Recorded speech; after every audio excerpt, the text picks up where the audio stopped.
মেলাতে যাব আর কিছু ফাস্ট ফুড খাবো না, সেটা কি হতে পারে? তাও আবার মোমো, গরম গরম চিকেন মোমো। আর তারপরে খেয়েছি চিকেন পকোড়া, 50 টাকায় 4 পিস বড় বড় চিকেন পকোড়া, খেতে অপূর্ব ছিল। আর ওপরের কোটিংটা একদম পাতলা ছিল, এই জন্য এত টেস্টি লাগছিল।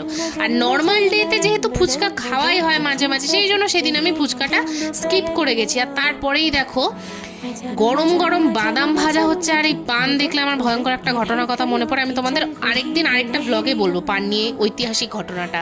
আর এইখানে গরম গরম জিলিপি ভাজা হচ্ছে, যদিও আমি জিলিপি প্যাক করে নিয়ে এসেছিলাম, ওই 20 টাকার মতন কয়েকটা জিলিপি প্যাক করে নিয়ে এসেছিলাম। মিষ্টি খুব একটা ভালো লাগে না তাও।